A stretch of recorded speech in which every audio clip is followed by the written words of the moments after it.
নমস্কার বন্ধুরা, education culture electrical YouTube চ্যানেলে তোমাদের প্রত্যেককে স্বাগতম।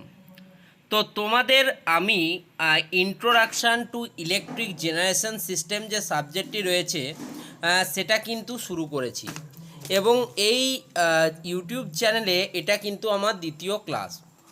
প্রথম ক্লাসে আমরা আলোচনা করেছিলাম তোমাদের কন্টেন্ট কী রয়েছে ইন্ট্রোডাকশান টু ইলেকট্রিক জেনারেশন সিস্টেমের, এবং আমরা কিন্তু বেসিক্সটা আলোচনা করেছিলাম একটা কোল বেস থার্মাল পাওয়ার প্ল্যান্টের ক্ষেত্রে। আজকে আমরা আলোচনা করব তোমাদের ইউনিট 1 কোল বেস থার্মাল পাওয়ার প্ল্যান্টের আন্ডারে 1.1 সিলেকশন অফ সাইট নিয়ে। তো চলো আজকের ক্লাস 2 তোমাদের জন্য শুরু করি। তো আজকে আমাদের ইউনিট কোল বেস থার্মাল পাওয়ার প্ল্যান্টের 1.1 সিলেকশন অফ সাইট নিয়ে আলোচনা করব। ঠিক আছে, selection of site coal base thermal power plant. Criteria for site selection are the availability of fuel, working medium, man power and evacuation of power generated. এগুলো কিন্তু হচ্ছে selection ক্রাইটেরিয়ার মধ্যে পড়ে। ফ্যাক্টরসগুলো নিয়ে আলোচনা করি। চলো, কি কি ফ্যাক্টরস রয়েছে যেগুলো কোল বেস থার্মাল পাওয়ার প্ল্যান্টের ক্ষেত্রে ইম্পর্ট্যান্ট রোল প্লে করে, অর্থাৎ একটা সাইট সিলেক্ট করার জন্য কোল বেস থার্মাল পাওয়ার প্ল্যান্ট কী কী ফ্যাক্টরের আমাদের প্রয়োজন। 1 নম্বর দেখো লিখেছি অ্যাভেলেবিলিটি অফ র ম্যাটেরিয়াল। র ম্যাটেরিয়ালের অ্যাভেলেবিলিটি আমাদেরকে দেখতে হবে, তার উপরে ভিত্তি করে সাইট কিন্তু সিলেকশন হবে। 2 নম্বরে হচ্ছে nature of land and its cost. কী পরিমাণ জমি রয়েছে এবং তার কতটা খরচ রয়েছে তার উপর নির্ভর করবে সাইট সিলেকশন। 3 নম্বরে রয়েছে অ্যাভেলেবিলিটি অফ ওয়াটার। জলের কীরকম সোর্স রয়েছে, কীরকম জল অ্যাভেলেবেল রয়েছে সেটা কিন্তু খুব ইম্পর্টেন্ট। 4 নম্বর হচ্ছে অ্যাভেলেবিলিটি অফ লেবার। কী পরিমাণ সেখানে দক্ষ শ্রমিক রয়েছে, শ্রমিকের উপর নির্ভর করবে কিন্তু কোন সাইটে তোমার পাওয়ার প্ল্যান্ট হবে, থার্মাল পাওয়ার প্ল্যান্ট হবে।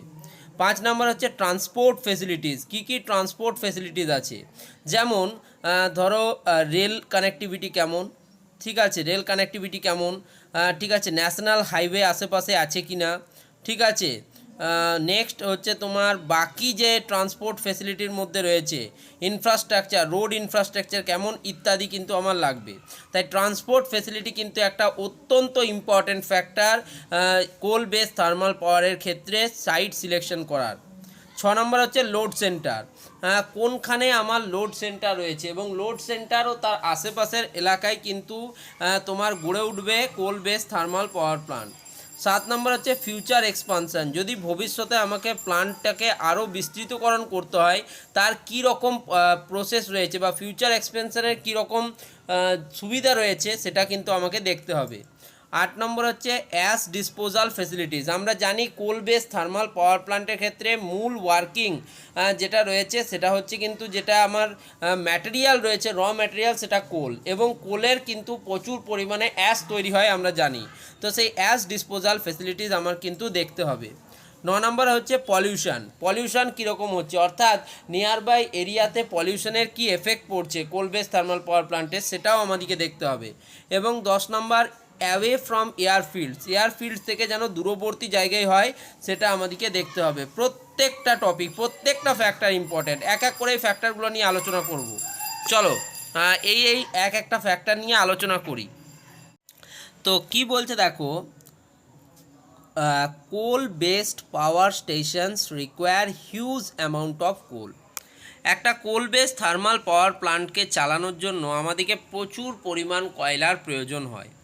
যদি একটা আনুমানিকভাবে বলি পাওয়ার প্ল্যান্ট অফ 500 মেগাওয়াটের যদি একটা পাওয়ার প্ল্যান্ট থাকে যেটা জেনারেট করে 12 × 10⁶ কিলোওয়াট আওয়ার পার ডে, তাতে কিন্তু প্রয়োজন হয় রিকোয়ার্স 3.06 × 10⁶, মানে কত হিউজ একটা নাম্বার, টানস অফ ফুয়েল পার ইয়ার। প্রত্যেক বছর এত পরিমাণ কোল কিন্তু লাগবে একটা 500 মেগাওয়াট পাওয়ার প্ল্যান্টকে চালানোর জন্য। ঠিক আছে, if it runs at full capacity throughout the year, যদি পুরো বছর জুড়ে যদি একই রকম ক্যাপাসিটিতে আমার থার্মাল পাওয়ার প্ল্যান্টটা চলে, সেক্ষেত্রে আমার 500 মেগাওয়াটের একটা পাওয়ার প্ল্যান্টের ক্ষেত্রে, থার্মাল পাওয়ার প্ল্যান্টের ক্ষেত্রে আমার 3.06 ইন্টু 10⁶ টানস অফ ফুয়েল কিন্তু লাগবে। দেখি নেক্সট দেখি কি বলছে।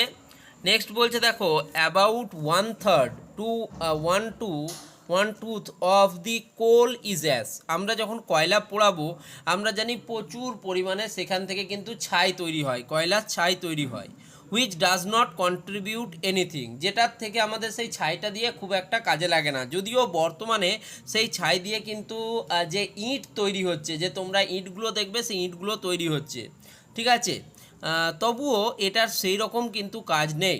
But increases the cost of transportation of coal, কিন্তু এর ফলে ধরো আমি একটা কয়লা নিয়েছি, সেই কয়লার আমার অর্ধেক আমার ছাই এবং অর্ধেক আমরা ওয়ার্কিং মিডিয়ামটা পাচ্ছি, কিন্তু আমাকে তো পুরো কয়লাটাই ট্রান্সপোর্ট করতে হচ্ছে। তো সেই জন্য বলছে দেখো, কস্ট অফ ট্রান্সপোর্ট কিন্তু বাড়িয়ে দেয় এবং reduces performance of the plant, আমার যে প্লান্ট রয়েছে তার যে কর্মদক্ষতা পারফরমেন্স যেটা রয়েছে সেটাকে কম করে দেয়, অ্যান্ড ইনক্রিজেস পলিউশন, এবং এই অ্যাশ বা ছাইটা এবং যে ধোঁয়াটা তৈরি হয়, ঠিক আছে, এর জন্যই মূলত কিন্তু পলিউশন তৈরি হয়।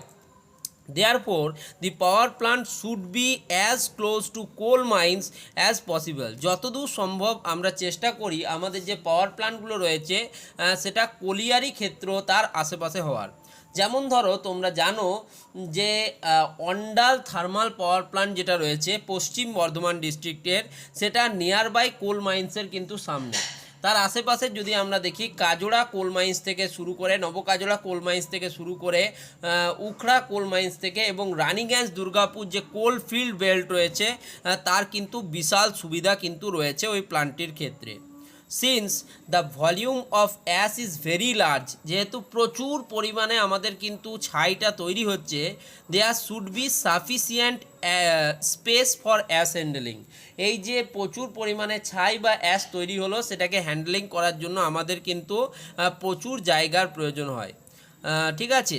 Similarly large water body should be in the vicinity to supply water for the generation of steam, এবং এই যে স্টিম উৎপাদন হবে বা স্টিমের জেনারেশন হবে তার জন্য আমাদের প্রচুর পরিমাণে কিন্তু জলের প্রয়োজন হয়। তোমরা জানো বিভিন্ন যে পাইপের মাধ্যমে যে স্টিম তৈরি হয় সেই স্টিমটাই পরবর্তীকালে আমাদের যে টারবাইন তার ওয়ার্কিং মিডিয়াম হিসেবে কাজ করে, তাই প্রচুর পরিমাণে আমাদের জলের প্রয়োজন রয়েছে। And cooling equipment or condenser এবং ইকুইপমেন্ট কুলিংয়ের ক্ষেত্রেও কিন্তু এই জলটা কাজে লাগে।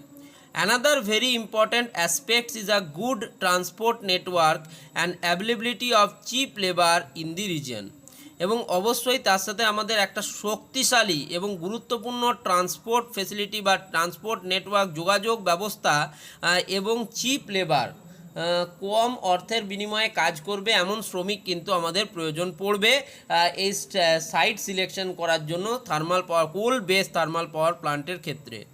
And last but not the least, surely not the least, such power plants should be away from dense population as they can create a lot of pollution. এবং অবশ্যই আমাদেরকে পাওয়ার প্ল্যান্টটা এমন জায়গায় উপস্থাপন করতে হবে যার চারিপাশে কিন্তু পপুলেশন যেটা রয়েছে, জনবসতি রয়েছে, সেটা যেন অত্যাধিক মাত্রায় না থাকে। এই জিনিসগুলো কিন্তু আমাদের জানতে হবে। এখন আমি একটা বেসিক আলোচনা করলাম, এর পরে আমি কিন্তু আলোচনা করব আরও ডিটেলসে একটা পয়েন্ট। ওকে, তো চলো শুরু করা যাক পয়েন্ট ভিত্তিক আলোচনা। তো প্রথম পয়েন্ট যেটা বলেছিলাম, 1 নম্বর পয়েন্ট, অ্যাভেলেবিলিটি অফ র ম্যাটেরিয়ালের অ্যাভেলেবিলিটির উপর ডিপেন্ড করবে selection of site for coal base thermal power plant. প্রথম পয়েন্টটা যেটা আছে, very large amount of coal required per annum. আমরা আগেও দেখলাম যে প্রত্যেক বছর প্রচুর পরিমাণ কয়লার কিন্তু প্রয়োজন হয় থার্মাল পাওয়ার প্ল্যান্টের ক্ষেত্রে। 2 নম্বরে কি বলছে, plant need to be located near coalfield to eliminate transportation cost, সেটা কম করার জন্য অবশ্যই আমার পাওয়ার প্ল্যান্টটাকে এমন জায়গায় তৈরি করতে হবে যেটা কিন্তু কোলফিল্ড বা কোলিয়ারি সংলগ্ন এলাকার আশেপাশে হয়। এবং 3 number near railways to reduce cost, এবং অবশ্যই দেখতে হবে তার আশেপাশে যেন রেল নেটওয়ার্ক বা রেলের যোগাযোগ ব্যবস্থা ভালো থাকে কস্টটাকে কমানোর জন্য। 2 নম্বরকে আমরা বলবো nature of land and its cost. Nature of ল্যান্ডের উপর ডিপেন্ড করবে কোথায় আমরা কিন্তু coal base thermal power plant স্থাপন করব। প্রথম পয়েন্ট বলছে land have high bearing capacity. আমি যে জমিটা দেখব সেই জমিটা যেন এই যে অত্যাধিক ভারী মেশিনারিজ বসবে আমার কোলফিল্ড আমার থার্মাল পাওয়ার প্লান্টে, সেটা যেন বিয়ার করতে পারে। তাই এই জমি যেটা তার কিন্তু বিয়ারিং ক্যাপাসিটি হাই হতে হবে। 2 number land need not labelling, should not have any mineral deposit. দেখতে হবে জমি যেন বসে না যায় এবং জমির মধ্যে অন্য কোনো মিনারেলস বা খনিজ পদার্থ যেমন আকরিক লোহা বা এগুলো যেন না থাকে, ঠিক আছে। 3 নম্বর হচ্ছে অ্যাভেলেবিলিটি অফ ওয়াটার, প্রচুর পরিমাণ জলের প্রয়োজন তোমরা জানো, ঠিক আছে। Steam plant use water as a working fluid, আমাদের কার্যকর ফ্লুইড হিসেবে আমরা কিন্তু স্টিম বা পাওয়ার প্লান্ট বা কোল বেস থার্মাল পাওয়ার প্লান্টে কিন্তু আমরা জলকেই ব্যবহার করে থাকি, জলটাই মূল মাধ্যম হিসেবে কাজ করে। 2 নম্বর পয়েন্টে বলছি দেখো need to be located near water available easily, আশেপাশে যেন বড় জলাধার বা ওয়াটার স্টোরেজ ট্যাঙ্ক কিন্তু থাকে, সেটা কিন্তু দেখতে হবে, সেইখানেই কিন্তু আমাদেরকে থার্মাল পাওয়ার প্লান্ট উপস্থাপন করতে হবে। 4 নম্বর হচ্ছে লোড সেন্টার। লোড সেন্টার কি বলছে, power plant must be located near the load to which the power is supplied. দেখো যেখানে ইলেকট্রিসিটি তৈরি হচ্ছে সেখানেই কিন্তু ইলেকট্রিসিটিকে ডিস্ট্রিবিউট করা হয় না, অনেক দূরবর্তী জায়গায় কিন্তু সেটাকে নিয়ে যেতে হয়। তাই আমাদেরকে অবশ্যই এমন সাইট সিলেক্ট করতে হবে কোল বেস থার্মাল পাওয়ার প্লান্টের ক্ষেত্রে যাতে কিন্তু তার যে লোড সেন্টার বা লোড তার কাছাকাছি কিন্তু এটা হয়ে থাকে। 5 নম্বর পয়েন্ট যেটা বলবো ট্রান্সপোর্ট ফেসিলিটিস। ট্রান্সপোর্ট ফেসিলিটি কি বলছে, the power plant should be located where the adequate transport facilities are available. আগেই বললাম রেল কানেক্টিভিটি ভালো হতে হবে, সড়ক যোগাযোগ ব্যবস্থা ভালো হতে হবে, ঠিক আছে, তবে গিয়ে কিন্তু আমরা সেই রকম স্থানে আমাদের যে পাওয়ার প্লান্ট সেটা উপস্থাপন করতে পারবো। 6 নম্বর point most important point availability of labour, কী পরিমাণ লেবার সেখানে রয়েছে, লেবারের দক্ষ শ্রমিক পাওয়া যাচ্ছে কিনা সেটা দেখতে হবে। কি বলছে large amount of man power is needed, প্রচুর পরিমাণে ম্যান পাওয়ার লাগবে এই থার্মাল পাওয়ার প্লান্ট তৈরি করার জন্য। দি কনস্ট্রাকশন অফ পাওয়ার প্লান্টকে কনস্ট্রাক্ট করার জন্য skilled labour should be available near the construction site at cheaper cost. খুব কম টাকার মধ্যে যদি আমরা ভালো বা দক্ষ শ্রমিক পেয়ে থাকি সেটা আমাদের জন্য বেস্ট হবে, এবং তার উপরেই ভিত্তি করবে কিন্তু আমাদের কিভাবে সাইট সিলেক্ট করতে হবে। ওকে, নেক্সট চলে যাব দেখো অ্যাশ ডিসপোজাল ফেসিলিটিস। এই যে আমি বললাম যে 1/2 অর 1/3 কোলের কিন্তু অ্যাশ তৈরি হয়, সেই অ্যাশটাকে আমাদের ডিসপোজাল করতে হবে এবং সেটা নিয়ে অবশ্যই ভাবতে হবে। Huge amount of hot ash comes out from the coal base thermal power plant. Coal base thermal power plant থেকে প্রচুর পরিমাণ কিন্তু ছাই তৈরি হয়। Therefore there must be sufficient space and facilities available to dispose of large quantity of ash. এই যে অত্যাধিক পরিমাণে তোমার তৈরি হচ্ছে ছাই, সেই ছাইটাকে কোথায় রাখবো তার জন্য নির্ধারিত জায়গা এবং ফেসিলিটির প্রয়োজন রয়েছে, ঠিক আছে। 8 নম্বর পয়েন্টে বলছে ফিউচার এক্সপানশন। ভবিষ্যতে যদি আমার মনে হয় যে পাওয়ার প্লান্টের বিস্তৃতিকরণ প্রয়োজন, তার জন্য কিন্তু আমাকে সাইটে কিছুটা জায়গা রাখতে হবে। The selected site should be such that it allows economic extension of the plant with the estimated growth of load. যদি আমার লোড বাড়ে, যদি আমার মনে হয় যে প্লান্টের ক্যাপাসিটি আমি বাড়াতে পারবো, সেক্ষেত্রে ফিউচার এক্সপানশনের কথা কিন্তু আমাকে মাথায় রাখতে হবে। তাই জন্য আমি এমন জায়গায় প্ল্যানটা করব যাতে তার আশেপাশে জমি কিন্তু আমি পরবর্তীকালে অধিগ্রহণ করতে পারি বা ফিউচারে আমি কিন্তু প্লান্টের ক্যাপাসিটি বাড়াতে পারি। পলিউশনের যদি কথা বলি, power plant can create a lot of pollution, so it should be away from the dense population. যেখানে অত্যাধিক মাত্রায় মানুষের জনবসতি রয়েছে তেমন জায়গা থেকে একটু দূরে করাই ভালো। কারণ আমরা জানি এই যে থার্মাল পাওয়ার প্লান্ট থেকে আমরা জানি যে অত্যাধিক পরিমাণে ছাই, বায়ু দূষণ এবং অন্যান্য যে সমস্ত ম্যাটেরিয়াল বের হয় সেগুলো কিন্তু মানুষের স্বাস্থ্যের পক্ষে হানিকারক। তাই পলিউশনের কথা মাথায় রেখে আমাদের ডেন্স পপুলেশন বা ঘন জনবসতিপূর্ণ এলাকা থেকে দূরে এটাকে করতে হবে। 10 নম্বর পয়েন্ট হচ্ছে অ্যাওয়ে ফ্রম এয়ারফিল্ডস। এয়ারফিল্ডস থেকে আমাদের দূরে করতে হবে, এটাও প্রায় একই রকম পয়েন্ট। কি বলছে, the power plant should be located away from the densely populated and industrial area by taking into the account of the aerial warfare. একটা নির্দিষ্ট অঞ্চলের কিছু বিশেষ বৈশিষ্ট্য থাকে, তো সেই বৈশিষ্ট্যটিকে বাঁচিয়ে রেখে এবং ঘন জনবসতিপূর্ণ এলাকা থেকে দূরে এবং ইন্ডাস্ট্রিয়াল এলাকা থেকে একটু দূরে কিন্তু আমাদের পাওয়ার প্লান্ট তৈরি করতে হয়। ঠিক আছে, তবে গিয়ে এই যদি জিনিসগুলো তুমি পরীক্ষার হলে লিখে আসতে পারো, এই 10টা পয়েন্ট, যদি আমি ধরো পরীক্ষায় এটা 8 নম্বরের প্রশ্ন এলো, তখন কিন্তু তোমাকে পুরোটাই লিখতে হবে।